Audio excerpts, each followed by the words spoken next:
the moral inefficacy of action.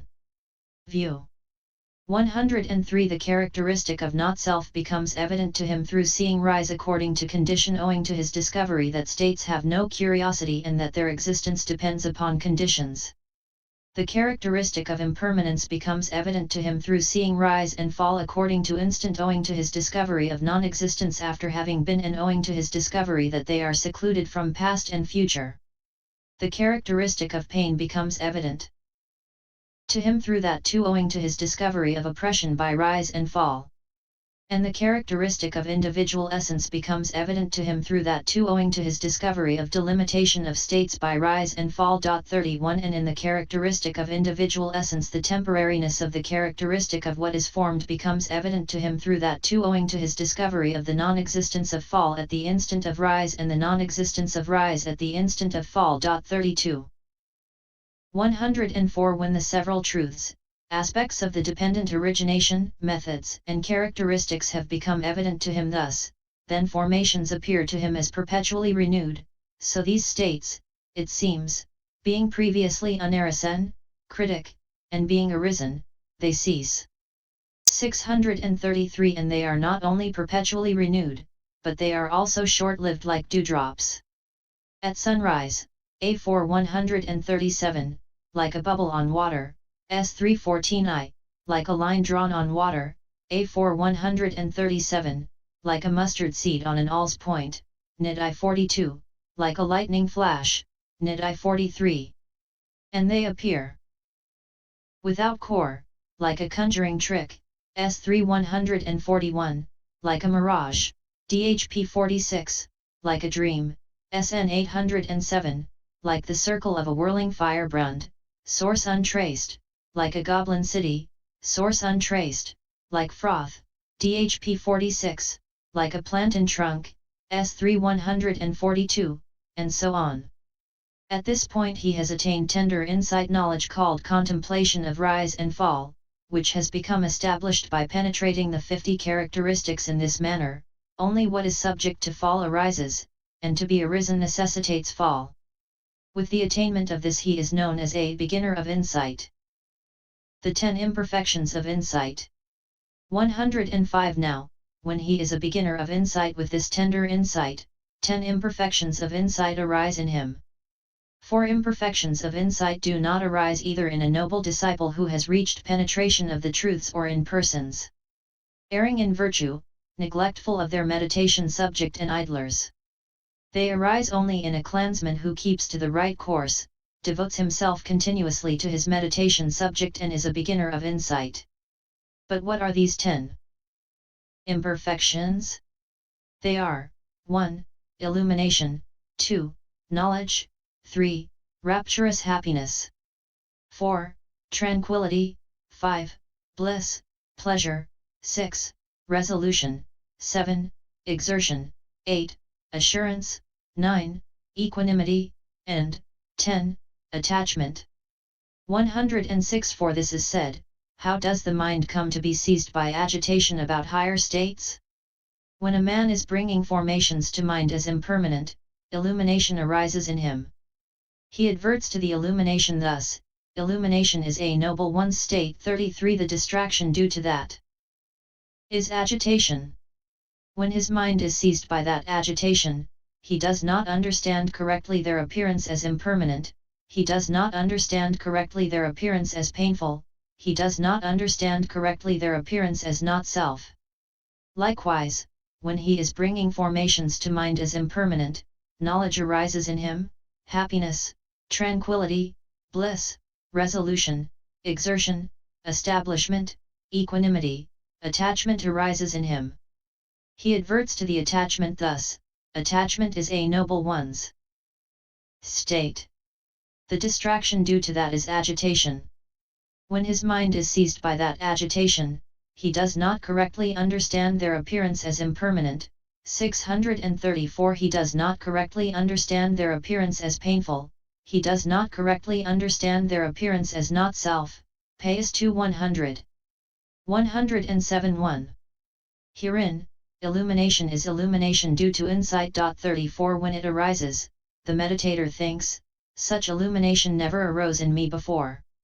I have surely reached the path, reached fruition, thus he takes what is not the path to be the path. And what is not fruition to be fruition. When he takes what is not the path to be the path, and what is not fruition to be fruition, the course of his insight is interrupted. He drops his own basic meditation subject and sits just enjoying the illumination. 108 But this illumination arises in one bhikkhu illuminating only as much as the seat he is sitting on, in another, the interior of his room, in another, the exterior of his room, in another the whole monastery, a quarter league, a half league, a league, 2 leagues, 3 leagues, in another bhikkhu it arises making a single light from the earth's surface up to the Brahma world. But in the Blessed One it arose illuminating the 10,000-fold world element. 109 This story illustrates how it varies. 2 elders, it seems, were sitting inside a room with a double wall at Siddhalapabita.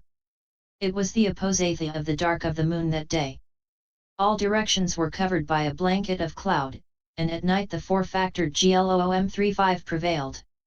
Then one elder said, "Venerable Sir, the flowers of the 5 colors on the lion table on the shrine terrace are visible to me now." The other said, "What you say is nothing wonderful, friend. Actually the fishes and turtles in the ocean a league away are visible to me now." 110 This imperfection of insight usually arises in one who has acquired serenity and insight.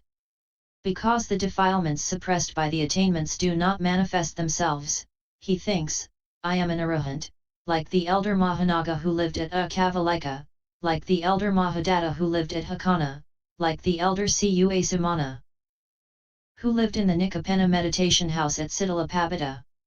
111 Here is one story as an illustration.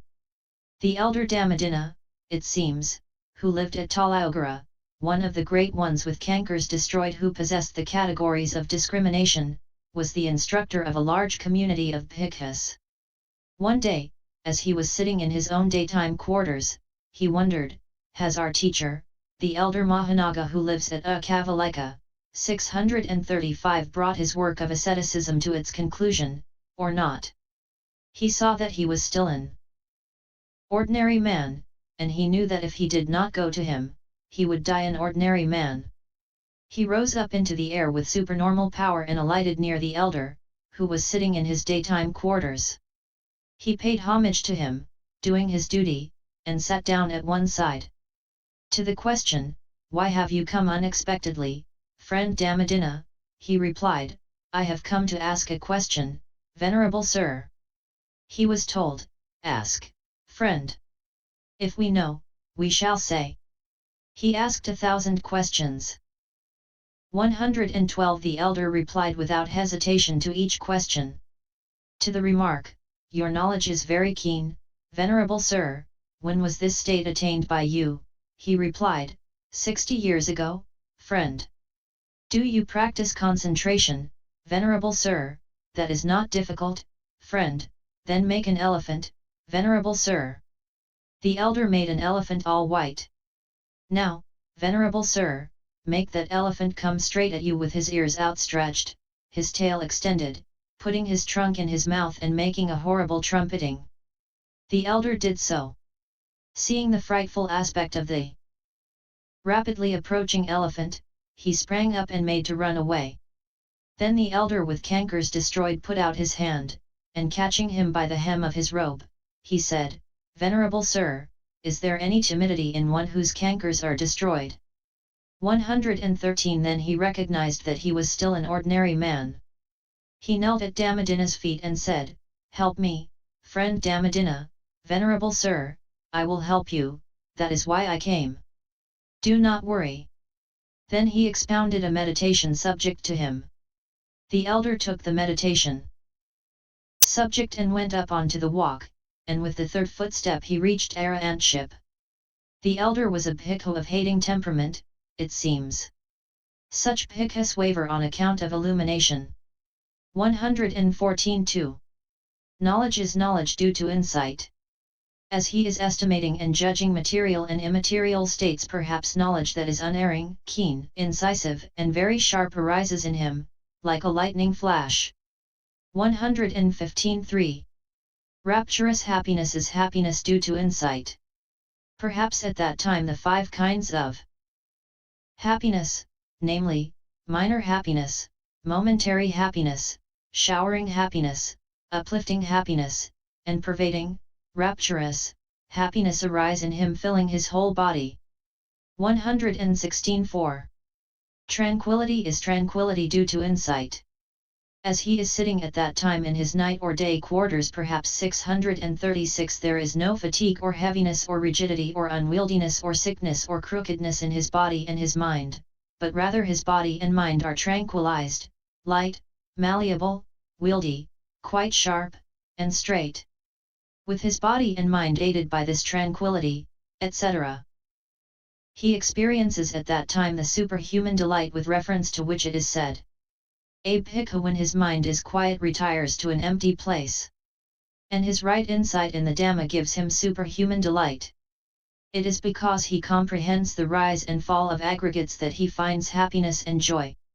And knows it to be deathless, DHP 373f. This is how tranquility, associated with lightness, etc., arises in him, bringing about this superhuman delight. 117.5. Bliss, pleasure, is bliss due to insight. At that time perhaps there arises in him exceedingly refined bliss, pleasure, flooding his whole body. 118.6. Resolution is faith.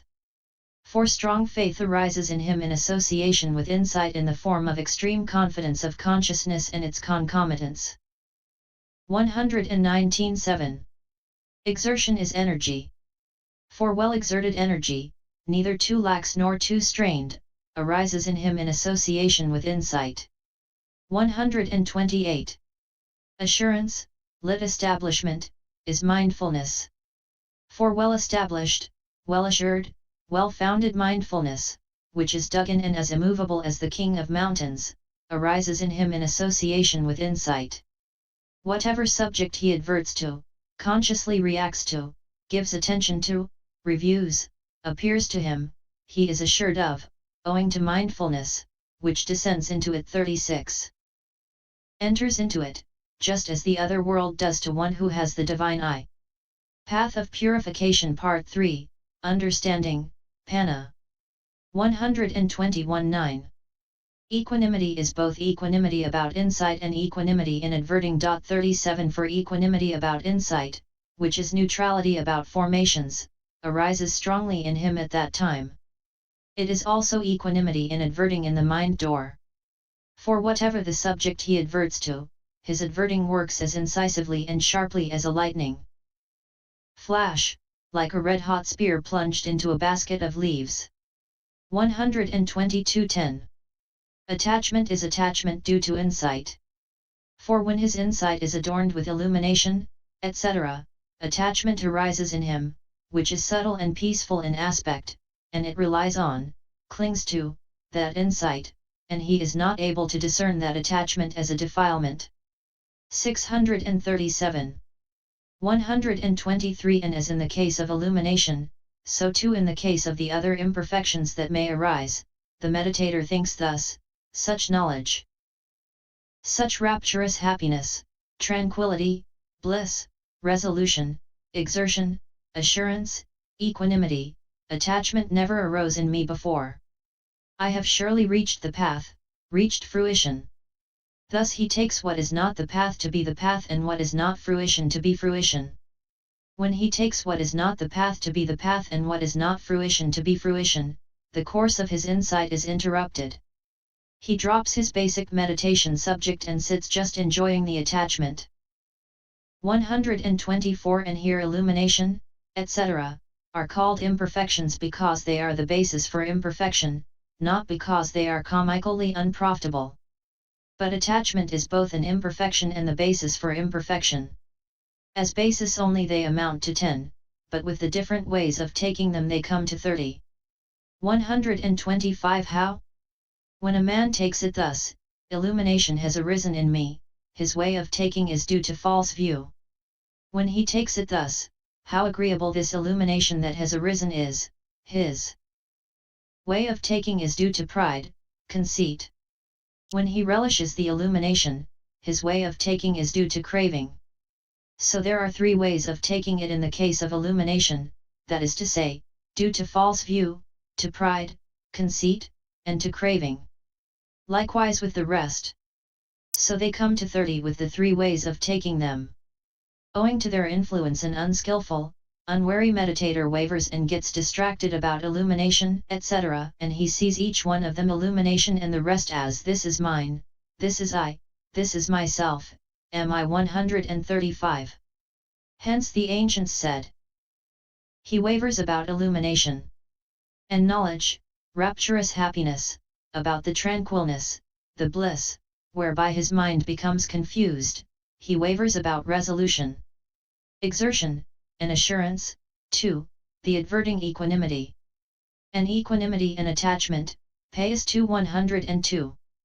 126. But when illumination, etc., arise, a skillful, wary meditator who is endowed with discretion either defines and examines it with understanding thus, this illumination has arisen. 38. But it is impermanent, formed, conditionally arisen, subject to destruction, subject to fall, subject to fading away, subject to cessation.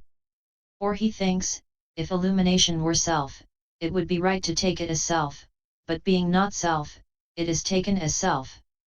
Therefore it is not self in the sense of no power being exercisable over it, it is impermanent in the sense of non-existence after having come to be, it is painful in the sense of oppression by rise and fall, all of which should be treated in detail according to the method given under the Immaterial Septat, 83. And as in the case of illumination, so too with the rest. 127. Having investigated it thus, he sees the illumination as this is not mine, this is not I, this is not myself. 638. He sees knowledge, etc., attachment as this is not mine, this is not I, this is not myself. Seeing thus, he does not waver or vacillate about the illumination, and so on. Hence the ancients said. So when a man of understanding has examined these 10 things and is now skilled in agitation about higher states, he no more falls a prey to wavering, Payas 2 102. 128. So he unravels this 30-fold skein of imperfections without falling a prey to wavering. He defines what is the path and what is not the path thus, the states consisting in illumination, etc., are not the path, but it is insight knowledge. That is free from imperfections and keeps to its course, that is the path. 129. The knowledge that is established in him by his coming to know the path and the not path thus, this is the path, this is not the path, should he understood as the purification by knowledge and vision of what is the path and what is not the path. 130. So at this point the defining of three truths has been effected by him. How? The defining of the truth of suffering has been effected with the defining of mentality materiality in the purification of view. The defining of the truth of origination has been effected with the discerning of conditions in the purification by overcoming doubt. The defining of the truth of the path has been effected with the emphasizing of the right path in this purification by knowledge and vision of what is the path and what is not the path. So the defining of three truths has been effected firstly by means of mundane knowledge only. The 20th chapter, called the description of purification by knowledge and vision of what is the path and what is not the path in the treatise on the development of understanding in the path of purification, composed for the purpose of gladdening good people. End pop _020. Note 1. Comprehension by placing together in groups, totals, the states that are differentiated into past, future and present is comprehension by groups. This, it seems, is the term used by the inhabitants of Jambudapa, India. However, insight